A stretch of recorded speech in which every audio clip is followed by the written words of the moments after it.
মাননীয় স্পিকার, কিছুক্ষণ আগে আমাদের সর্বশ্রদ্ধেয় মাননীয় সংসদ আন্দালিব রহমান পার্থ যখন বক্তব্য দিচ্ছিলেন, উনি যখন বললেন যে সংবিধান যারা ছুঁড়ে ফেলতে চায় তাদেরকে স্বাধীনতা বিরোধীর সাথে উনি অ্যালাইন করলেন, ট্যাগ করলেন মাননীয় স্পিকার। এবং তখন ট্রেজারি বেঞ্চের সম্মানিত মাননীয় মন্ত্রী যারা ছিলেন তারা সেটাকে টেবিল চাপড়িয়ে সেটাকে সমর্থন দিলেন। মাননীয় স্পিকার, গণতন্ত্রের জন্য যিনি আপোষহীন লড়াই করে গিয়েছেন বেগম জিয়া, উনি বলেছিলেন যেদিন জনতার সরকার প্রতিষ্ঠিত হবে, যেদিন এই পার্লামেন্ট জনতার সরকারের কাছে যাবে, এদিন এই সংবিধানকে ছুঁড়ে ফেলা হবে। ট্রেজারি বেঞ্চের যে মন্ত্রীরা ছিলেন তারা দীর্ঘদিন, তাদের সারা জীবন তারা বেগম জিয়ার সাথে রাজনীতি করেছেন। এই সংবিধান ছুঁড়ে ফেলার সাথে স্বাধীনতা যুদ্ধাপরাধীর অ্যালাইন করার যেটার হাততালি তারা দিয়েছেন, সেটির মধ্য দিয়ে বেগম জিয়াকে তারা মূলত অপমান করেছেন কিনা তারা সেটা ভেবে দেখবেন। মাননীয় স্পিকার, আমি বক্তব্য দেওয়ার জন্য অনেক কিছু রেডি করে নিয়ে এসেছিলাম। আমরা আইনমন্ত্রী বলেছেন রুশু পড়ার জন্য, তারপরে হবস পড়ার জন্য, মদিনা সনদ পড়ার জন্য পড়েছিলাম, কিন্তু আন্দালিব রহমান পার্থ সাহেব যে বক্তব্য দিয়েছেন, আমরা ক্লাস 8-9-এ যে ডিবেট করতাম সেটি রিভার্টাল দিলে 20 মিনিট সময় লাগবে। মাননীয় স্পিকার, আমি ওনার বক্তব্যের রিভার্টাল দিচ্ছি। উনি বলেছেন যে আমি কোট করছি, উনি বলেছেন 72-এর সংবিধানের কিছু কিছু বিষয়কে ওনারা সম্মান দিয়েছেন। তার মানে কিছু কিছু বিষয়কে ওনারা সম্মান দেয় নাই।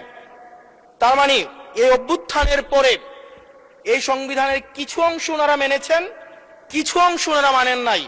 ওনারা কেবল ওই অংশটাই মেনেছেন যে অংশটা ওনাদের পক্ষে গিয়েছে, যে অংশটা ওনাদের বিপক্ষে গিয়েছে এই অংশটা ওনারা মানেন নাই।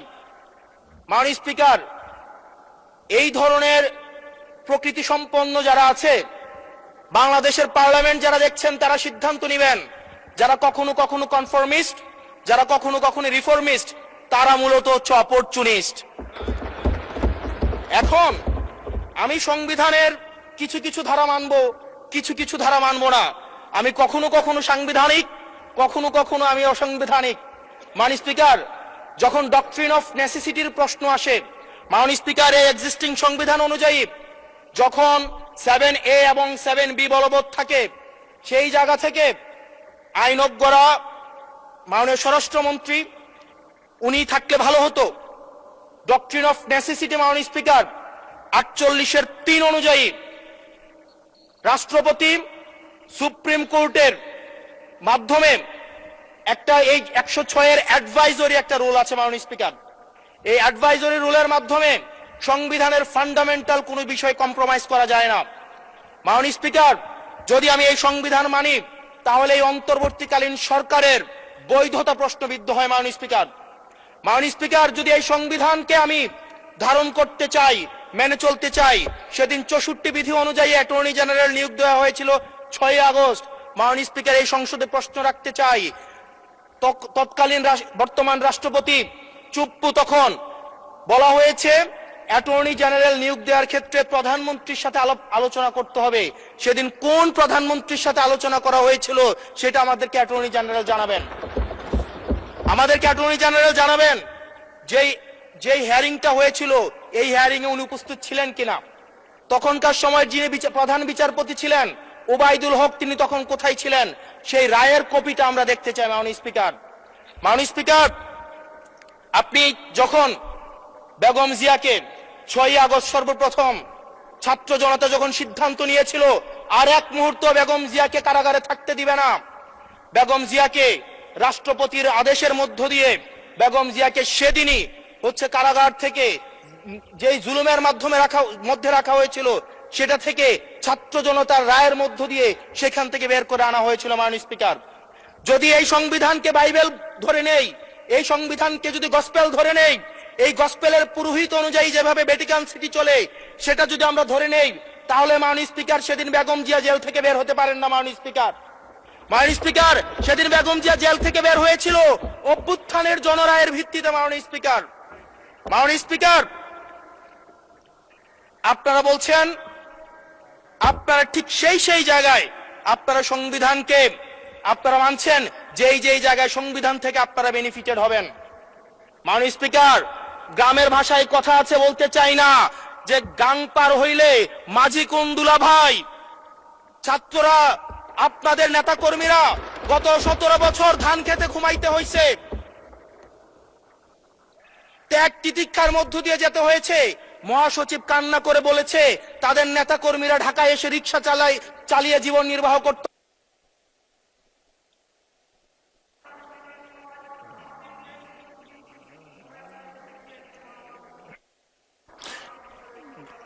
এক মিনিট বলেন। মাননীয় স্পিকার আজকে দেখেন, আজকে লক্ষ লক্ষ নেতা কর্মী তাদের রক্ত দিয়েছে। ফ্যাসিবাদ বিরোধী প্রত্যেকটি রাজনৈতিক দল, কোন রাজনৈতিক দলকে বিশেষভাবে আমি আলাদা করতে চাই না, ফ্যাসিবাদ বিরোধী প্রত্যেকটি রাজনৈতিক দলের রক্ত শ্রম ঘামের মধ্য দিয়ে এই হাসিনার পতন হয়েছে। এই হাসিনার পতনের পরে যখন জনরায়, মাননীয় স্পিকার, যখন জনরায় কখনো কেতাবের কাছে মাথা নত করে না। এটা ভ্যাটিকান সিটি নয় যে গসপেল অনুযায়ী হচ্ছে দেশ পরিচালিত হবে। 68% জনগণ তারা সিদ্ধান্ত জানিয়ে দিয়েছে এই সংবিধানের যেই বেসিক স্ট্রাকচারাল জায়গায় কোন জায়গাগুলোতে রিফরমেশন আনতে হবে। মাননীয় স্পিকার আন্দালিব রহমান পার্থ সাহেব বলেছেন যে অর্ডারে নাকি হচ্ছে সংবিধান সংস্কার পরিষদের গঠনটা নাই। উনি যদি একটু পরিশ্রম করতেন, জাস্ট একটা পাতা উল্টাইতেন, একটা পাতা পরেই বলা হয়েছে সংবিধান সংস্কার পরিষদ গঠন যদি জয়যুক্ত। ধন্যবাদ মাননীয় সদস্য, ধন্যবাদ।